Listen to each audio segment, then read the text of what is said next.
تو آج کا سوال یہ ہے، اگر احتلام آ جائے تو اس صورت میں روزہ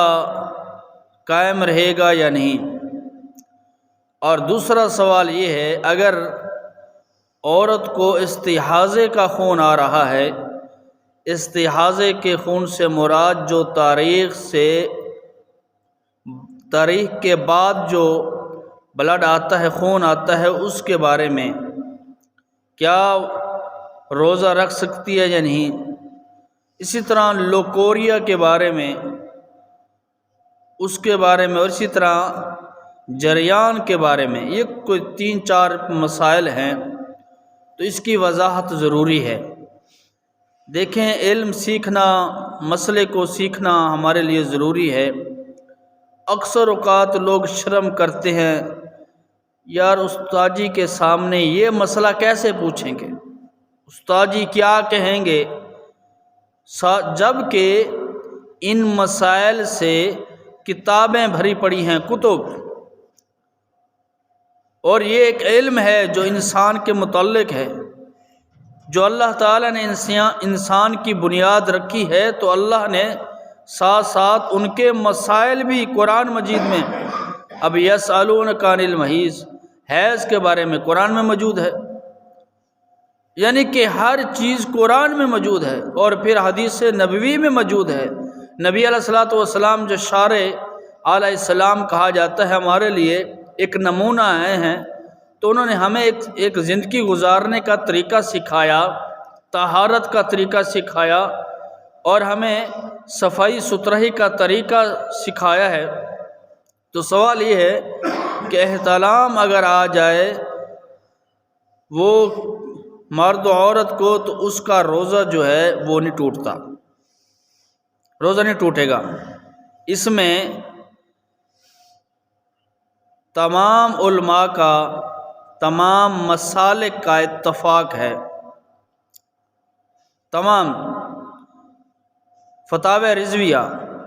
جو کہ امام احمد رضا خان بریلوی کا فتاوی ہے، اس میں واضح ہے کہ احتلام سے غسل تو ہے، روزہ نہیں ٹوٹے گا۔ اسی طرح فقہ حنفیہ میں یہ مسئلہ ہے، فقہائے احناف کے ہاں، کہ غسل تو واجب ہے، روزہ نہیں ٹوٹے گا۔ اب حدیث مبارکہ سے ثابت ہے، نبی علیہ الصلوۃ والسلام نے، ابو داؤد شریف میں حدیث ہے، ابن ماجہ میں ہے، ترمذی میں ہے، کہ رفع القلم عن ثلاث، 3 بندوں سے قلم کو اٹھا لیا جاتا ہے۔ ایک وہ شخص جو سویا ہوا ہے، سوئے ہوئے انسان سے کوئی حساب نہیں، اگر سویا ہوا انسان وہ سو رہا ہے، نیچے گر جاتا ہے، اس کے نیچے کوئی چیز آ کے ٹوٹ گئی ہے، تو اس سے کوئی آپ حساب نہیں لے سکتے، وہ سویا ہوا ہے، اسے ہوش نہیں کیا ہو رہا ہے۔ اور دوسرا بچہ، چھوٹا سا بچہ ہے، ابھی اس کا اتنا دماغ نہیں ہے، اس سے کوئی غلطی ہو جاتی ہے، آپ اس کو کچھ نہیں کہہ سکتے۔ اور تیسرا مجنون، پاگل آدمی، اس کو بھی تمیز نہیں ہوتی، فرق نہیں کر سکتا، وہ مجنون ہوتا ہے، پاگل ہوتا ہے، جو اس کا دل چاہے وہی کر دیتا ہے، وہ ایک یعنی کہ بغیر کسی اختیار کے چل رہا ہوتا ہے، اس لیے اس سے بھی یہ قلم اٹھا لیا گیا ہے۔ اب مسئلہ رہا استحاضے کا۔ استحاضے کا جو خون ہے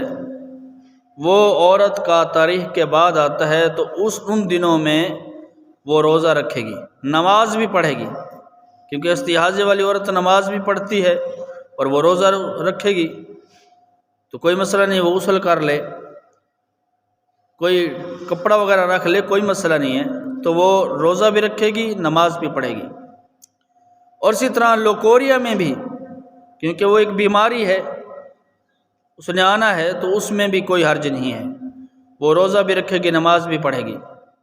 اسی طرح جریان ہے، جریان کہتے ہیں کہ جب اکثر مریض ہیں لوگ کہ وہ قطرے ان کو آتے رہتے ہیں، جس کو سیل البول بھی کہتے ہیں، پیشاب کا آنا، اس لیے اس میں بھی وہ روزہ بھی رکھیں گے، اور اسی طرح نماز بھی پڑھیں گے۔ نبی علیہ الصلوۃ والسلام کا طریقہ کار تھا، جن کو سیل البول یعنی کہ مسلسل پیشاب کی بیماری ہے، ابو داؤد شریف میں حدیث موجود ہے، ابن ماجہ میں،